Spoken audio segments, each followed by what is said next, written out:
ಮಿತ್ರರೇ ನಮಸ್ಕಾರ. ಮೊನ್ನೆ ಬಂಗಾಳದಲ್ಲಿ SIR ಫೈನಲ್ ಆಯ್ತಲ್ಲ, 91 ಲಕ್ಷ ವೋಟ್ಗಳನ್ನು ಡಿಲೀಟ್ ಮಾಡಲಾಯ್ತಲ್ಲ.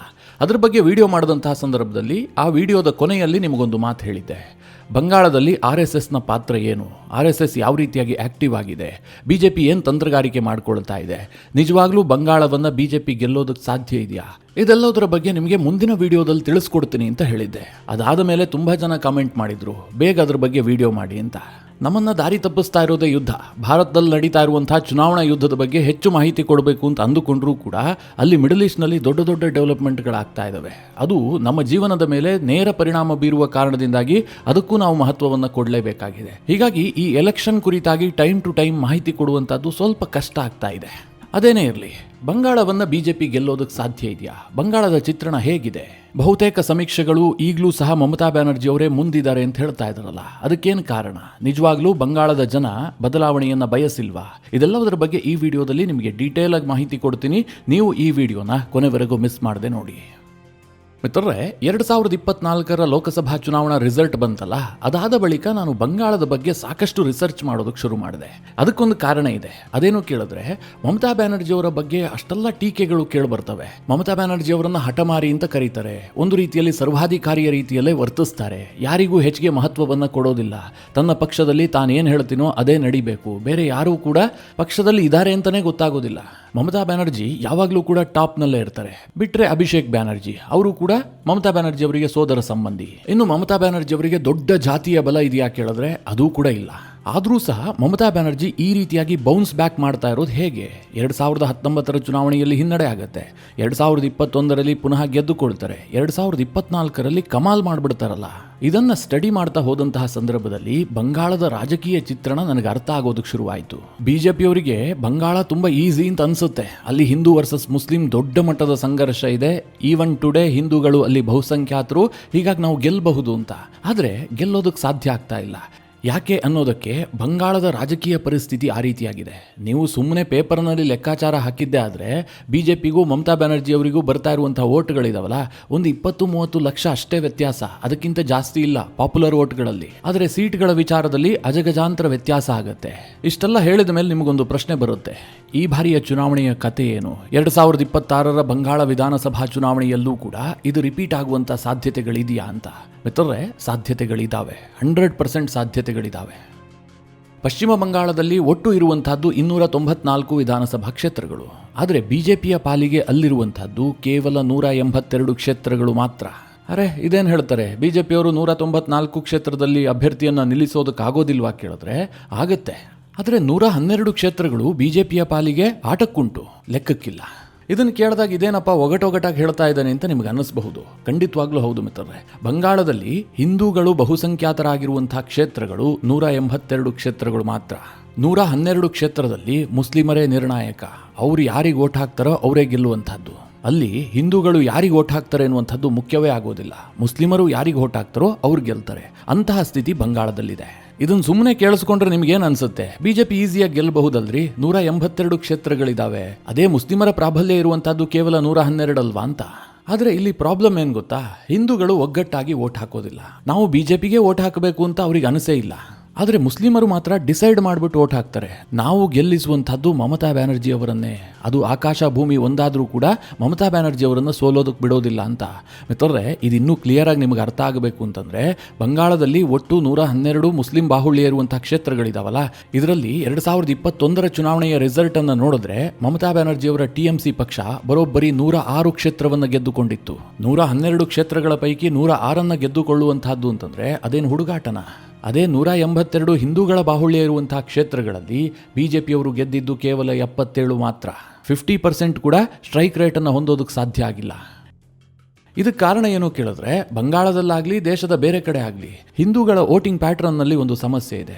ನಮ್ಮ ಕ್ಷೇತ್ರದಲ್ಲಿ ಈ ಅಭ್ಯರ್ಥಿ ತುಂಬ ಚೆನ್ನಾಗಿದ್ದಾನೆ, ಇವನು ಯಾವ ಪಕ್ಷದವನಾದ್ರೇನು, ಇಲ್ಲಿ ನಮ್ಮ ಪಕ್ಷ ಮುಖ್ಯ ಆಗೋದಿಲ್ಲ, ಅಭ್ಯರ್ಥಿ ಮುಖ್ಯ ಆಗ್ತಾನೆ, ಇವನನ್ನು ಗೆಲ್ಲಿಸ್ಬಿಡೋಣ, ಬೇರೆ ಕಡೆ ನೋಡ್ಕೊಳ್ತಾರೆ ಬಿಡ್ರಿ, ಇವ ನಮ್ಮ ಜಾತಿಯವನು, ಇವ ನಮ್ಮ ಪಂಗಡದವನು, ಈ ರೀತಿಯಾಗಿ ನೋಡಿ ವೋಟ್ ಮಾಡ್ತಾರೆ. ಹೀಗಾಗಿ BJPಯವರಿಗೆ ಹಿಂದೂಗಳ ಮತವನ್ನು ಕ್ರೋಢೀಕರಿಸೋದಕ್ಕೆ ಸಾಧ್ಯನೇ ಆಗ್ತಾ ಇಲ್ಲ. ಅದೇ ಪಶ್ಚಿಮ ಬಂಗಾಳದಲ್ಲಿ ಮುಸ್ಲಿಮರು ಯಾವ ರೀತಿಯಾಗಿ ಎಚ್ಚರಗೊಂಡಿದ್ದಾರೆ ಅಂತಂದರೆ, ನೀವು 2016 ಅಥವಾ 2011 ಚುನಾವಣೆಯನ್ನು ತೆಗೆದು ನೋಡಿ, ಮುಸ್ಲಿಮರು ಸಾಲಿಡ್ ಆಗಿ ಮಮತಾ ಬ್ಯಾನರ್ಜಿ ಅವರಿಗೆ ವೋಟ್ ಮಾಡ್ತಲೇ ಇರಲಿಲ್ಲ. ಅಲ್ಲಿ ವೋಟ್ಗಳು ಡಿವೈಡ್ ಆಗ್ತಾ ಇದ್ವು. ಲೆಫ್ಟ್ ಪಾರ್ಟಿ ಮತ್ತು ಕಾಂಗ್ರೆಸ್ಗೆ ಸ್ವಲ್ಪ ಹೋಗ್ತಾ ಇತ್ತು, ಇನ್ನೊಂದು ಸ್ವಲ್ಪ ಮಮತಾ ಬ್ಯಾನರ್ಜಿ ಅವರಿಗೆ ಬರ್ತಾ ಇತ್ತು. ಈ 112 ಮುಸ್ಲಿಂ ಬಾಹುಳ್ಯ ಇರುವಂತಹ ಕ್ಷೇತ್ರಗಳಿದಾವಲ್ಲ, 2016 ಇರಬಹುದು, 2011 ಇರಬಹುದು, ಮಮತಾ ಬ್ಯಾನರ್ಜಿಗೆ 50 to 60% ಮಾತ್ರ ಸೀಟ್ಗಳು ಬರ್ತಾ ಇದ್ವು. ಆದರೆ 2019 ಲೋಕಸಭಾ ಚುನಾವಣೆ ಇದೆಯಲ್ಲ, ಇದು ಬಂಗಾಳ ರಾಜಕಾರಣವನ್ನು ಶೇಕ್ ಮಾಡಿಬಿಡ್ತು. ಅಲ್ಲಿನ ಮುಸ್ಲಿಮರಿಗೆ ಆತಂಕವನ್ನು ಹುಟ್ಟಿಸಿ ಬಿಡ್ತು. ಯಾಕೆ ಅಂತಂದ್ರೆ, ಬಿಜೆಪಿಯವರು 2014 ಲೋಕಸಭಾ ಚುನಾವಣೆಯಲ್ಲಿ ಕೇವಲ 2 ಸೀಟ್ಗಳನ್ನು ಗೆದ್ದಿದ್ರು. ಅದೇ 2019 ಲೋಕಸಭಾ ಚುನಾವಣೆಯಲ್ಲಿ ಏಕಾಏಕಿಯಾಗಿ 18 ಕ್ಷೇತ್ರವನ್ನು ಗೆಲ್ತಾರೆ. 2016 ಬಳಿಕ ಬಂಗಾಳವನ್ನು ಬಿಜೆಪಿ ವಿಪರೀತವಾಗಿ ಕಾನ್ಸಂಟ್ರೇಟ್ ಮಾಡುತ್ತೆ. ಬಂಗಾಳದಲ್ಲಿ ರಾಜಕೀಯವಾಗಿ ಬಿಜೆಪಿ ಫುಲ್ ಆಕ್ಟಿವ್ ಆಗುತ್ತೆ. ಹೀಗಾಗಿ 2019 ಚುನಾವಣೆಯಲ್ಲೇ ಅಲ್ಲಿನ ಮುಸ್ಲಿಮರು ಆತಂಕಗೊಂಡು ಬಿಡ್ತಾರೆ. ಇದೇ ರೀತಿಯಾಗಿ ಬಿಜೆಪಿಯನ್ನು ಬೆಳೆಯೋದಕ್ಕೆ ಬಿಟ್ಟಿದ್ದೆ ಆದರೆ ಬಂಗಾಳ ಬಿಜೆಪಿ ಕೈಗೆ ಹೋಗುತ್ತೆ ಅಂತ.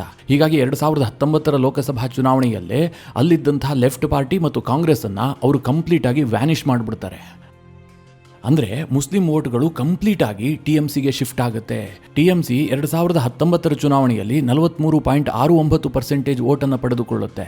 22 ಲೋಕಸಭಾ ಕ್ಷೇತ್ರವನ್ನು ಕೂಡ ಗೆದ್ದುಕೊಳ್ಳುತ್ತೆ.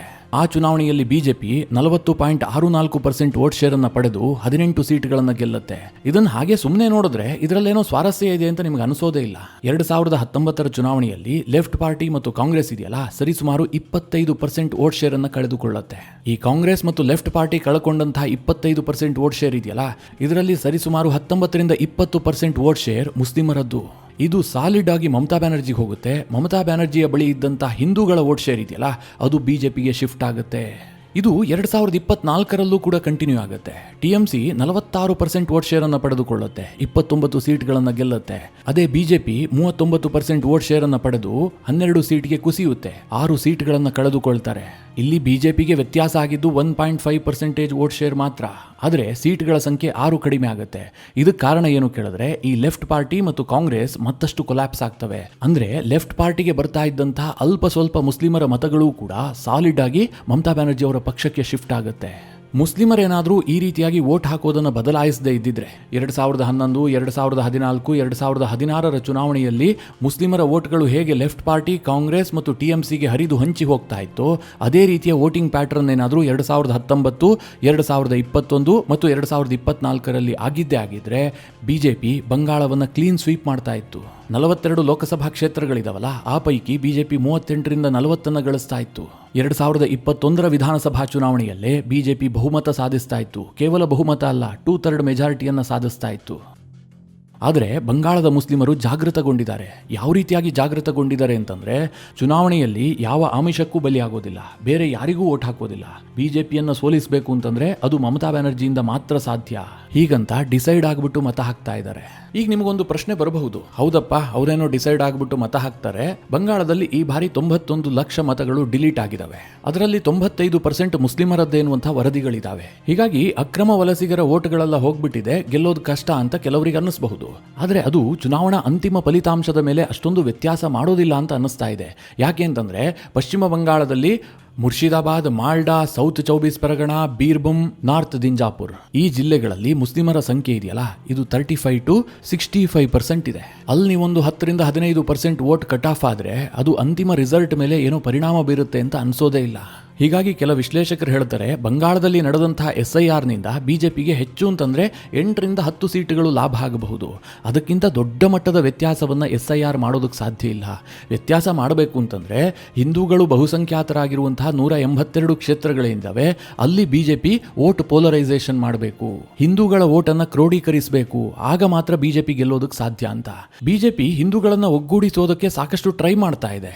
ಮೋದಿ ಬಂಗಾಳಕ್ಕೆ ಪದೇ ಪದೇ ಹೋಗ್ತಾ ಇದ್ದಾರೆ. RSSನ ಮೋಹನ್ ಭಾಗವತ್ ಅವರು ಈಗಾಗಲೇ 5ಕ್ಕೂ ಹೆಚ್ಚು ಬಾರಿ ಪಶ್ಚಿಮ ಬಂಗಾಳ ಪ್ರವಾಸವನ್ನು ಕೈಗೊಂಡಿದ್ದಾರೆ. ಹಿಂದೂಗಳು ಒಗ್ಗಟ್ಟಾಗಬೇಕು, ಹಿಂದೂ ಸಮಾಜ ಎಚ್ಚರಗೊಳ್ಳಬೇಕು, ಇದನ್ನ ಪಶ್ಚಿಮ ಬಂಗಾಳದಲ್ಲೇ ನಿಂತ್ಕೊಂಡು ಮೋಹನ್ ಭಾಗವತ್ ಕರೆ ಕೊಟ್ಟಿದ್ದಾರೆ. ಬಾಂಗ್ಲಾದೇಶದಲ್ಲಿ ರಾಜಕೀಯ ತಲ್ಲಣದ ಬಳಿಕ RSS ತುಂಬಾ ಆಕ್ಟಿವ್ ಆಗಿದೆ ಪಶ್ಚಿಮ ಬಂಗಾಳದಲ್ಲಿ. ಆದರೆ RSSಗಿರುವಂತಹ ಪ್ರಾಬ್ಲಮ್ ಏನು ಗೊತ್ತಾ, ಈಗ ಕರ್ನಾಟಕದಲ್ಲೋ, ಹರಿಯಾಣದಲ್ಲೋ, ಮಹಾರಾಷ್ಟ್ರದಲ್ಲೋ RSSಗೆ ಸ್ಟ್ರೆಂತ್ ಇದೆಯಲ್ಲ, ಆ ಸ್ಟ್ರೆಂತ್ ಪಶ್ಚಿಮ ಬಂಗಾಳದಲ್ಲಿ ಇಲ್ಲ. ತೀರಾ ಇತ್ತೀಚಿನ ವರ್ಷಗಳಲ್ಲಿ ಅವರು ತನ್ನ ಶಕ್ತಿ ಸಾಮರ್ಥ್ಯವನ್ನು ಹೆಚ್ಚು ಮಾಡಿಕೊಳ್ತಾ ಇದ್ದಾರೆ. ಬೂತ್ ಲೆವೆಲ್ನಲ್ಲಿ RSSನ ಹೋಲ್ಡ್ ಇಲ್ಲ. ಇನ್ನೊಂದು ಕಡೆ ಪಶ್ಚಿಮ ಬಂಗಾಳದಲ್ಲಿ ಬಿಜೆಪಿಯೂ ಕೂಡ ಕೇಡರ್ ಬೇಸ್ಡ್ ಪಾರ್ಟಿಯಾಗಿ ಎಮರ್ಜ್ ಆಗಿಲ್ಲ.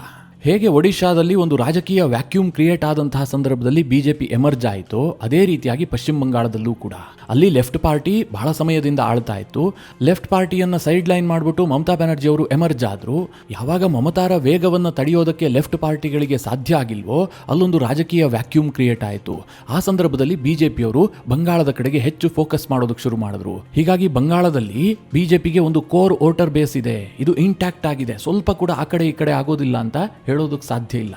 ಇದಕ್ಕೆ ಸರಿಯಾಗಿ ಈ ಬಾರಿ ಮಮತಾ ಬ್ಯಾನರ್ಜಿ ಅವರು ಇನ್ನೊಂದು ತಂತ್ರಗಾರಿಕೆಯನ್ನ ಮಾಡ್ತಾ ಇದ್ದಾರೆ. ಅದು ಬಹಳ ದೊಡ್ಡ ತಂತ್ರಗಾರಿಕೆ.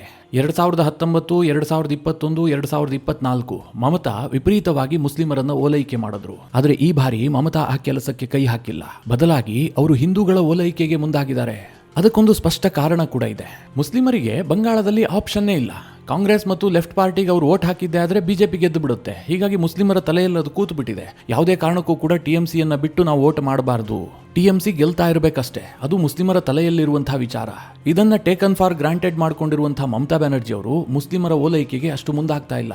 ಬದಲಾಗಿ ಹಿಂದೂಗಳನ್ನ ಹೆಚ್ಚೆಚ್ಚು ಕಾನ್ಸಂಟ್ರೇಟ್ ಮಾಡ್ತಾ ಇದ್ದಾರೆ. ದೇವಸ್ಥಾನಕ್ಕೆ ಹೋಗೋದು, ದುರ್ಗಾ ಪೂಜೆ, ದುರ್ಗಾ ಮಂದಿರ ನಿರ್ಮಾಣ, ಬಿಜೆಪಿ ಅವರದ್ದೇನು ಹಿಂದುತ್ವ, ನಂದು ಅದಕ್ಕಿಂತಲೂ ಸ್ಟ್ರಾಂಗ್ ಹಿಂದುತ್ವ ಅಂತ ತೋರಿಸ್ಕೊಳ್ಳೋದಕ್ಕೆ ಮಮತಾ ಬ್ಯಾನರ್ಜಿ ಅವರು ಯತ್ನ ಮಾಡ್ತಾ ಇದ್ದಾರೆ. ಇದಕ್ಕೆ ಬಿಜೆಪಿ ಬಳಿಯಲ್ಲಿ ಕೌಂಟರ್ ಪ್ಲಾನ್ ಇದೆಯಾ ಕೇಳಿದ್ರೆ ಪ್ಲಾನ್ ಏನೂ ಕೂಡ ಇಲ್ಲ. ಬಿಜೆಪಿ ಇರುವ ಏಕೈಕ ಆಪ್ಷನ್ ಏನು ಕೇಳಿದ್ರೆ ಕಾಂಗ್ರೆಸ್ ಮತ್ತು ಲೆಫ್ಟ್ ಪಾರ್ಟಿ ಸ್ವಲ್ಪ ಸ್ಟ್ರೆಂಥನ್ ಆಗಿಬಿಟ್ಟು ಮಮತಾರ ವೋಟನ್ನು ಒಡಿಬೇಕು. ಆದರೆ ಅದು ಆಗಲ್ಲ. ಯಾಕೆ ಗೊತ್ತಾ? ಬಂಗಾಳದ ಲೆಫ್ಟ್ ಪಾರ್ಟಿಗೆ ಮತ್ತು ಬಂಗಾಳದ ಕಾಂಗ್ರೆಸ್ನ ನಾಯಕರಿಗೆ ಮಮತಾರ ವಿರುದ್ಧ ಹೋರಾಡುವಂತಹ ಛಲ ಇದೆ, ಸ್ವಲ್ಪ ಉತ್ಸಾಹ ಕೂಡ ಇದೆ. ಆದರೆ ಕೇಂದ್ರದಲ್ಲಿರುವಂತಹ ಕಾಂಗ್ರೆಸ್ ನಾಯಕರಿಗೆ ಅದು ಬೇಕಾಗಿಲ್ಲ.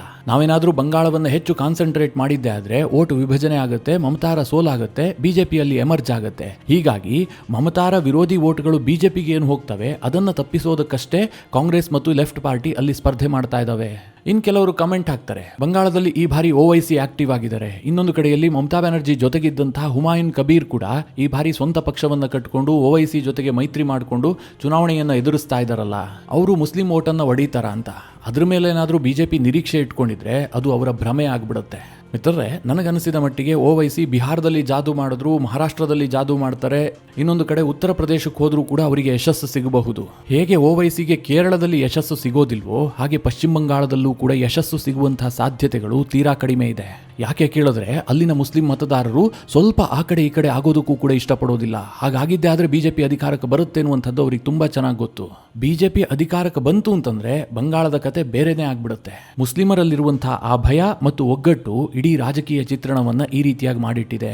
ಅದರ ಕಂಪ್ಲೀಟ್ ಲಾಭ ಮಮತಾ ಬ್ಯಾನರ್ಜಿ ಅವರಿಗೆ ಆಗ್ತಾ ಇದೆ. ಇನ್ನು ನೀವು ಸರ್ವೆಗಳನ್ನೇ ತೆಗೆದುಕೊಳ್ಳಿ. ಇದುವರೆಗೆ 3 ಪ್ರಮುಖ ಸರ್ವೆಗಳು ಬಂದಿದ್ದಾವೆ. ಆ ಯಾವ ಸರ್ವೆಯೂ ಕೂಡ ಟಿಎಂಸಿ ಸೋತೋಗ್ಬಿಡುತ್ತೆ ಅಂತ ಹೇಳ್ತಾ ಇಲ್ಲ. ಅದರಲ್ಲಿ ಮ್ಯಾಟ್ರಿಜ್ ಸಮೀಕ್ಷೆ ಮಾತ್ರ ಬಿಜೆಪಿ ಮತ್ತು ಟಿಎಂಸಿಯ ನಡುವೆ ಟೈಟ್ ಫೈಟ್ ಇದೆ. ಬಿಜೆಪಿ 130ರಿಂದ 150 ಕ್ಷೇತ್ರವನ್ನು ಗೆಲ್ಲಬಹುದು, ಹತ್ತತ್ರ 41% ವೋಟ್ ಶೇರ್ ಅನ್ನು ತೆಗೆದುಕೊಳ್ತಾರೆ ಅಂತ ಮ್ಯಾಟ್ರಿಜ್ ಹೇಳ್ತಾ ಇದೆ. ಅದೇ ಮ್ಯಾಟ್ರಿಜ್ ಪ್ರಕಾರ ಟಿಎಂಸಿ 140ರಿಂದ 160 ಕ್ಷೇತ್ರವನ್ನು ಗೆಲ್ಲಬಹುದು ಅಂತ ಹೇಳ್ತಾ ಇದೆ. ಇದರ ಅರ್ಥ ಏನು ಕೇಳಿದ್ರೆ ನೆಕ್ ಟು ನೆಕ್ ಫೈಟ್ ಇದೆ ಅಂತ. ಅದೇ ಎಬಿಪಿ ಪ್ರಕಾರ ಬಿಜೆಪಿ ಎಷ್ಟೇ ಪ್ರಯತ್ನ ಪಟ್ಟರೂ ಕೂಡ 100ರಿಂದ 115 ಕ್ಷೇತ್ರವನ್ನು ಗೆಲ್ಲಬಹುದು. ಅದೇ ರೀತಿಯಾಗಿ ಮಮತಾ ಬ್ಯಾನರ್ಜಿ ಅವರು 115ರಿಂದ 170 ಗೆಲ್ಲಬಹುದು ಅಂತ ಹೇಳ್ತಾ ಇದೆ. ಇಲ್ಲಿ ಬಹಳ ಅಂತರವನ್ನು ಕೊಡಲಾಗಿದೆ, ಸಾಕಷ್ಟು ಕನ್ಫ್ಯೂಷನ್ ಕೂಡ ಇದೆ. ಇನ್ನು CNN ನ್ಯೂಸ್ 18 ಸರ್ವೆಯಲ್ಲಿ ಬಿಜೆಪಿ 113ರಿಂದ 123 ಗೆಲ್ಲಬಹುದು, ಟಿಎಂಸಿ 169ರಿಂದ 179 ಗೆಲ್ಲಬಹುದು. ಟಿಎಂಸಿಗೆ ಕ್ಲಿಯರ್ ಕಟ್ ಮೆಜಾರಿಟಿ ಸಿಗುತ್ತೆ ಅಂತ CNN ನ್ಯೂಸ್ 18 ಸರ್ವೆ ಹೇಳ್ತಾ ಇದೆ. ಈ ಎಲ್ಲ ಸಮೀಕ್ಷೆಯನ್ನು ಆಧಾರವಾಗಿ ಇಟ್ಕೊಂಡು ನೋಡಿದ್ರೂ ಕೂಡ ಬಿಜೆಪಿಗಿಂತ ಟಿಎಂಸಿ ಈಗಲೂ ಸಹ ಸ್ವಲ್ಪ ಮುಂದಿದೆ. ಒಂದು 3-4% ವೋಟ್ ಶೇರ್ನಲ್ಲಿ ಅವರೇ ಮುಂದಿದ್ದಾರೆ ಎನ್ನುವಂಥದ್ದನ್ನು ತೋರಿಸ್ತಾ ಇದೆ. ಮಿತ್ರರೇ, ಚುನಾವಣೆ ಅಂತಿಮವಾಗಿ ಏನು ಬೇಕಾದರೂ ಆಗಬಹುದು. ಈ ದೇಶದಲ್ಲಿ ಎಲ್ಲ ಸರ್ವೆಗಳು, ಎಲ್ಲ ಲೆಕ್ಕಾಚಾರಗಳು, ಎಲ್ಲ ವಿಶ್ಲೇಷಣೆಗಳನ್ನು ತಲೆ ಕೆಳಗೆ ಮಾಡುವಂತಹ ಸಾಮರ್ಥ್ಯ ಇವತ್ತಿಗೂ ಕೂಡ ಮತದಾರನಿಗಿದ್ದೇ ಇದೆ. ಈ ಹಿಂದಿನ ಚುನಾವಣಾ ಇತಿಹಾಸವನ್ನು ತೆಗೆದು ನೋಡಿದರೆ ನಮ್ಮ ಮತದಾರರು ಆ ರೀತಿಯಾಗಿ ಲೆಕ್ಕಾಚಾರವನ್ನು ಉಲ್ಟಾ ಪಲ್ಟಾ ಮಾಡಿದ್ದಾರೆ ಕೂಡ. ಹೀಗಾಗಿ ಬಂಗಾಳದಲ್ಲಿ ಟಿಎಂಸಿ ಗೆದ್ದೇ ಬಿಡುತ್ತೆ ಅಂತ ಯಾರೂ ಕೂಡ ಶರಾಬರಿಯೋದಕ್ಕೆ ಸಾಧ್ಯ ಇಲ್ಲ. ಆ ರೀತಿಯ ಚುನಾವಣಾ ಚಿತ್ರಣ ಬಂಗಾಳದಲ್ಲಿದೆ. ಮಿತ್ರರೇ, ಈ ಎಲ್ಲ ವಿಚಾರಗಳ ಕುರಿತಾಗಿ ನಿಮ್ಮ ಅನಿಸಿಕೆ ಅಭಿಪ್ರಾಯಗಳೇನು ಕಮೆಂಟ್ ಮಾಡುವ ಮೂಲಕ ನಮಗೆ ತಿಳಿಸಿ. ಹಾಗೆ ನಿಮಗೆ ಈ ವಿಡಿಯೋ ಇಷ್ಟವಾದರೆ ಲೈಕ್ ಮಾಡಿ. ಜೊತೆಗೆ ನೀವಿನ್ನೂ ನಿಮ್ಮ ನೆಚ್ಚಿನ ಸಂಸ್ಕಾರ ಸೌರಭ ಯೂಟ್ಯೂಬ್ ಚಾನಲ್ನ ಸಬ್ಸ್ಕ್ರೈಬ್ ಮಾಡಿಲ್ಲ ಅಂತಾದರೆ ಈ ಕೂಡಲೇ ಸಬ್ಸ್ಕ್ರೈಬ್ ಮಾಡಿ. ಮುಂದಿನ ಎಲ್ಲ ಅಪ್ಡೇಟ್ಗಳ ನೋಟಿಫಿಕೇಷನ್ಗಾಗಿ ಬೆಲ್ ಐಕಾನ್ ಒತ್ತಿ.